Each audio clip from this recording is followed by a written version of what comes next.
What happens when the voice of virtue hides a heart of deceit? Clara, my older sister, was the beacon of our small town.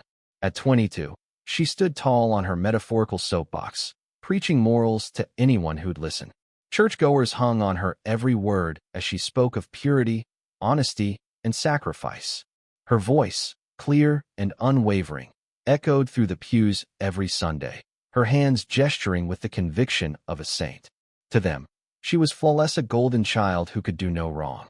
To me, her 17-year-old sister, she was a puzzle, a locked box with a smile painted on its lid. I wasn't jealous, not exactly. But Clara's perfection cast a long shadow. Our parents beamed with pride at her every sermon, while my quiet sketches and late-night journaling went unnoticed. Be more like Clara, they'd say, their words slicing deeper each time. I tried to admire her, to believe in her light, but something about her felt rehearsed, like a play she'd memorized too well. Her eyes, when they met mine, flickered with something unspoken, guilt, maybe, or fear. It started with a letter.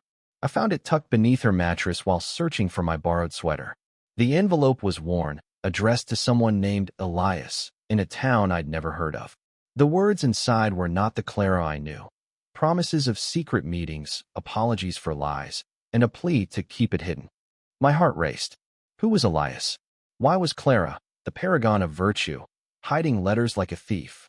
I should have confronted her then, but curiosity gripped me tighter than courage. The letters multiplied. Each one I found stashed in books, hidden in drawers painted a different Clara. She'd been sending money to Elias, large sums from her charity fund. She wrote of regrets, of choices she couldn't undo. My sister, the moral compass, was entangled in something dark. I didn't want to believe it, but the evidence was undeniable. Clara was no saint, she was a liar, and I held the proof in my trembling hands. I wrestled with what to do.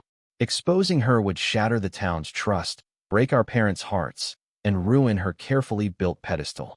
But keeping her secret felt like betraying myself, like letting her shadow grow larger until it swallowed me whole. I loved Clara, despite everything, but I couldn't let her hypocrisy stand. Not when her words about truth and integrity rang hollow in my ears. One Sunday, as Clara prepared to speak, I made my choice. I slipped into the church's projection booth, my heart pounding like a drum. The congregation sat rapt as Clara began her sermon, her voice soaring with practiced grace. I waited, clutching the scanned letters, my finger hovering over the projector's button. This was the moment her mask would fall. "Ladies and gentlemen," I interrupted, my voice shaking but firm through the microphone. The room fell silent, eyes turning to me. Clara froze, her smile faltering. I clicked the projector, and the first letter appeared on the screen behind her, its words stark against the white wall. Gasps rippled through the crowd as they read her secrets, her promises to Elias, her stolen funds, her lies. Clara's face drained of color. "Lila, what are you doing?" she whispered, her voice breaking. "I'm showing them the truth," I said, tears stinging my eyes. "You don't get to preach morals while hiding this." The congregation erupted in murmurs. Some stood, shouting in disbelief. Others stared at Clara, waiting for her to explain. She stammered, her hands flailing as her soapbox crumbled beneath her. For the first time, she looked small, human, not the saint she'd pretended to be. In the days that followed, the town turned on her. Clara left, unable to face the judgment.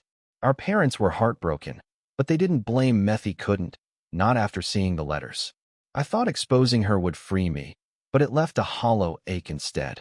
I'd torn down my sister, and with her, a piece of myself. Months later, a letter arrived from Clara. No return address, just her familiar handwriting. She didn't beg for forgiveness or make excuses. Instead, she thanked me. "You forced me to face myself," she wrote. "I was lost in my own lies. I'm trying to be better, Lila. I hope one day you'll see that." I sat with her words, my heart heavy but hopeful. Clara's fall wasn't the end, it was a beginning. For her, a chance to rebuild without pretense. For me, a lesson in the cost of truth and the weight of love. We were sisters, flawed and human, bound by secrets and the courage to face them. The town moved on, finding new voices to guide them. But I kept Clara's letter, a reminder that even the brightest lights cast shadows, and sometimes, exposing them is the only way to find the truth.